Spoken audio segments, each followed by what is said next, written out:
नमस्कार।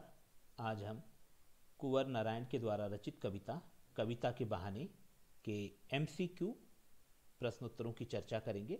प्रश्न नंबर 1, कवि के अनुसार इनमें से कौन सा कविता लिखने का बहाना नहीं है?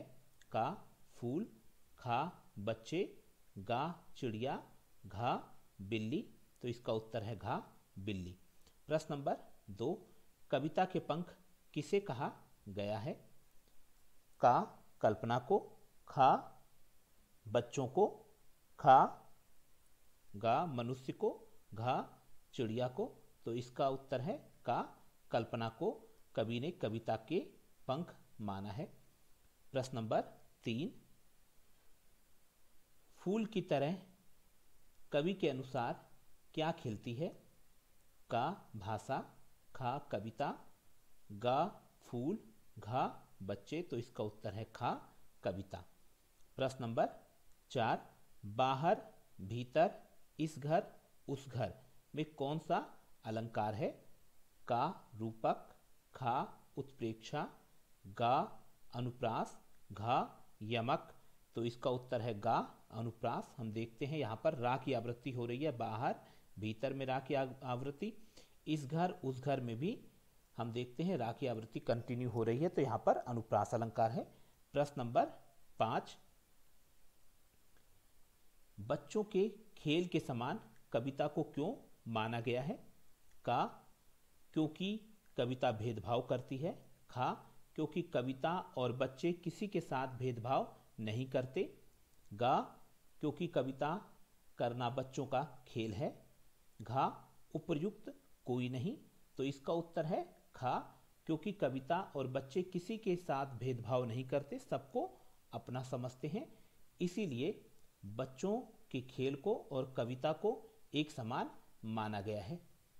प्रश्न नंबर 6, सब घर को एक कर देने के मायने कौन जानता है?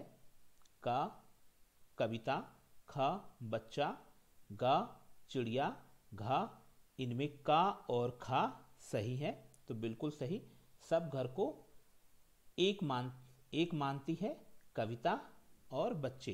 कविता सभी को समान ज्ञान देती है, किसी के साथ भेदभाव नहीं करती, और बच्चे जो कि पवित्र हृदय वाले होते हैं, सात्विक होते हैं और सभी घर को अपना मानते हैं और ये भी किसी के साथ भेदभाव नहीं करते हैं। तो इसलिए विकल्प घा का और खा दोनों इसमें लागू होते हैं।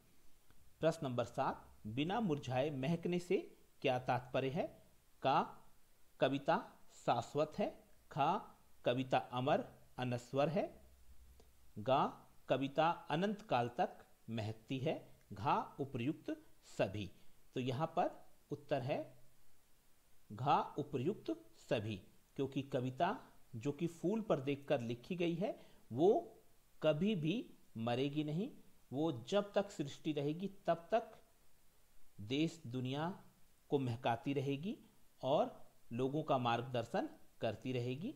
इसीलिए ये कहा गया है कि कविता बिना मुरझाए महकती है। जबकि फूल खिलकर मुरझा जाते हैं, अपनी रंग और खुशबू वातावरण में बिखेरते हैं, कुछ समय के बाद वो सब समाप्त हो जाता है, लेकिन उस पर लिखी गई कविता की रंग खुशबू कभी भी खत्म नहीं होती है। प्रश्न नंबर 8, कविता का खिलना कौन नहीं जान सकता है? का फूल, खा चिड़िया, गा बगीचा, घा नदी। तो इसका उत्तर है का फूल। प्रश्न नंबर 9, कविता के बहाने के कवि कौन है? का बच्चन, खा कुंवर नारायण, गा मुक्तिबोध, घा रघुवीर सहाय। तो इसका उत्तर है खा कुंवर नारायण। प्रश्न नंबर 10, बिना मुरझाए बाहर भीतर को कौन महका सकता है? का बच्चा, खा चिड़िया, गा फूल, घा कविता। तो यहाँ इसका उत्तर है घा कविता, जो कि बिना मुरझाए बाहर भीतर हर घर को सबको महका सकती है। तो इसलिए यहाँ पर इसका ऑप्शन घा कविता है। प्रश्न नंबर 11, किसकी कल्पनाएं चिड़िया की उड़ान से ऊंची हैं? का रवि की, खा कवि की, गा चिड़िया की, घा किसी की नहीं। तो इसका उत्तर है खा कवि की, क्योंकि ये कहा जाता है जहां ना पहुंचे रवि वहां पहुंचे कवि। प्रश्न नंबर 12, कविता के बहाने की भाषा व छंद बताइए, अर्थात इस कविता में कौन सी भाषा और छंद का प्रयोग किया गया है। का मुक्त छंद, ख खड़ी बोली हिंदी, गा उपर्युक्त का और खा, और घा यहाँ ऑप्शन होना चाहिए था, उपर्युक्त कोई नहीं। तो यहाँ पर इसका उत्तर है गा, उपर्युक्त का और खा, क्योंकि कविता के बहाने का जो छंद है वो मुक्त छंद है, यानी मुक्तक छंद है, और इसकी जो भाषा है खड़ी बोली हिंदी है। तो ये जो विकल्प गा है यह लागू होता है इसमें। प्रश्न नंबर 13, कविता की उड़ान को कौन नहीं जान सकता है। का फूल, खा जानवर, गा चिड़िया, और घा बच्चे।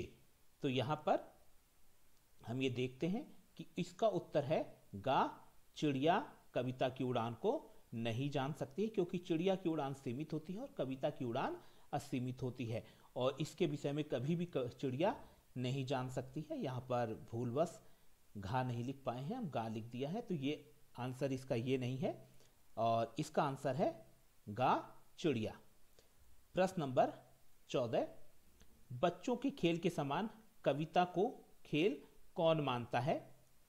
का मानव, खा चिड़िया, गा फूल, घा कवि। तो प्रश्न नंबर 14 का उत्तर है घा कवि, अर्थात कवि जो है बच्चों के खेल के समान कविता को मानता है, और एक तरीके से उसको कवि कर्म करने की क्रीड़ा या खेल कहा जा सकता है जब वो कविता करता है। तो यहाँ पर प्रश्न नंबर 14 का उत्तर है घा कवि। तो उम्मीद करते हैं कि कविता के बहाने जो कविता है जिसके रचयिता कुंवर नारायण है, आपको इसके MCQ समझ में आए होंगे। धन्यवाद।